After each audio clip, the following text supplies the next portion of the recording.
Transmissions are just better. And here's why. First, you feel like you're a part of the car. Seriously, every single manual transmission car out there, when you're shifting, you feel like you're a part of the car. Because you're in tune with gears, you're in tune with the motor, you're telling the motor, the transmission, and the wheels what to do. If you want to rev the motor to 5,000 RPM, push the clutch in and dump it, you can do that and do a massive burnout. Or if you're doing 35 miles an hour and you want to shift the thing into high gear and you just want to get good fuel economy, you can do that as well. With an automatic transmission, sometimes it won't be able to do that properly, if it can even do it in the first place. Second, longevity. Automatic transmissions, whether that's the traditional torque converter style, dual clutch transmission, or a CVT. There are so many little components in those cars that are just susceptible to breaking or wearing out prematurely, depending on how you drive, where you drive, or whatever the hell you do. With a manual transmission, most of the time, if those things are wearing out, that would be the clutch or the synchros. That's your problem.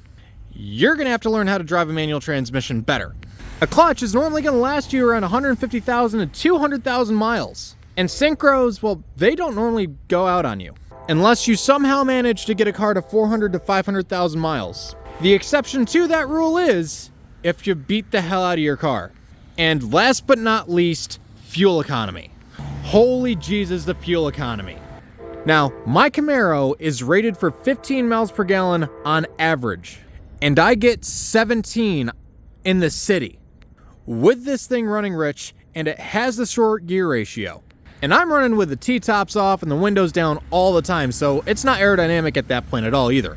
And on top of that, I'm getting like 20 on the highway, at least. But you might ask yourself, what about the new CVTs and dual clutch transmissions? How does a manual compare to those? Well, that's where my Forte comes in.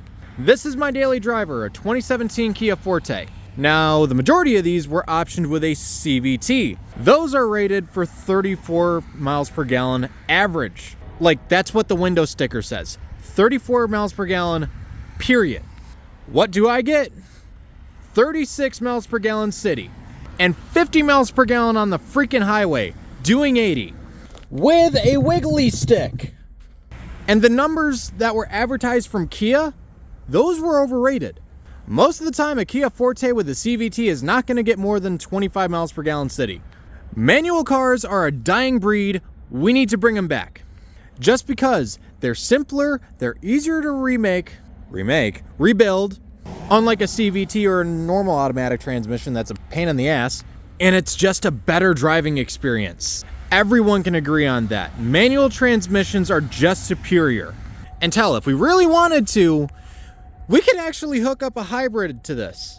Honda made hybrids in the early 2000s with a manual transmission. So there's really no excuses to not putting a manual transmission in a car. We all know that electric cars are on their way out eventually, and the combustion engine is here to stay. So can we finally all agree and just say that the manual transmissions are the better way to go?